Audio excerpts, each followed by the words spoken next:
Hey there, Tristan here. We have a new wheel bearing ready to go onto the car. For cars that see any sort of track time, wheel bearings are going to be high wear items. They just uh, struggle to cope with the high cornering loads. Tires nowadays are way stickier. We're putting very stiff suspension on.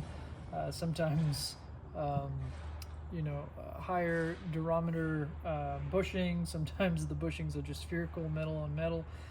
So all of that additional force and kind of pinching and pivoting is putting pressure on these wheel bearings. So these guys, sometimes they last long, you get a good set, sometimes they don't last too long. It's just considered a wear item. So before we put them on the car, now's the best time to knock out the short stubby little lug nuts and grab some longer ones and put them in. These are from Perrin.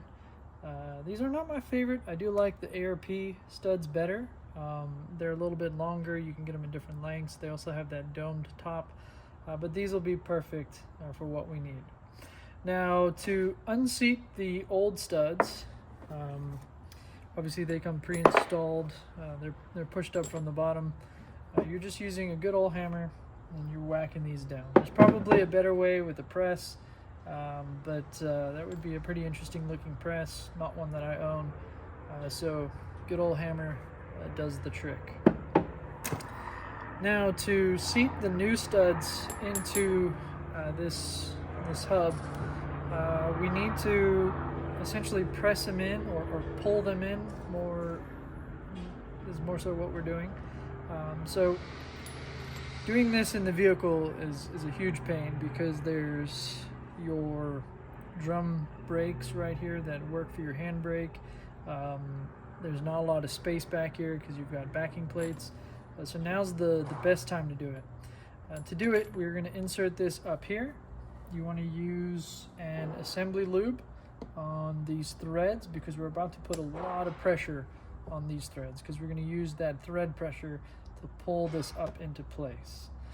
We're going to use a lug nut to apply that pressure and to pull it up, and then to make sure that we're not creating excessive friction between this beveled surface and maybe this hub surface.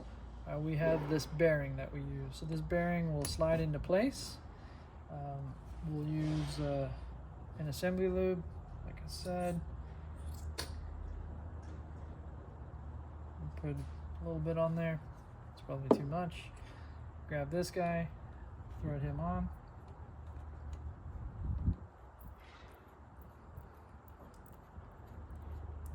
And then as soon as he hits that bearing, you'll notice that bearing starts to move with it. One thing you want to be sure is you can install these at funny angles if you're not careful, so just make sure that everything is perpendicular, this surface to this surface, this surface to that surface. Once that looks good, it doesn't take too much, we can start applying pressure. So grab a ratcheting wrench or your impact and you can just start cranking these guys down. As you do that, you're pulling this up into the surface. You can see this one I could only get so far by hand, so I'm gonna have to use the impact. I don't want to do all that noise on the video, but with a good threaded lubricant thread, you can move these guys almost all the way up into position by hand, and we'll just use the impact to do that last little bit. Once all these studs are up and on and in place, then we can put this in the vehicle. The old ones will fight you coming out because this will all rust. These new ones, when we put them in, we're just going to use an anti-seize on this outer surface, and that's just going to help this metal not fuse by means of rust and chemical processes to the knuckle that we're bolting it up into. We also want to make sure we use a little bit of a high heat grease on the inside because this is where the splines are.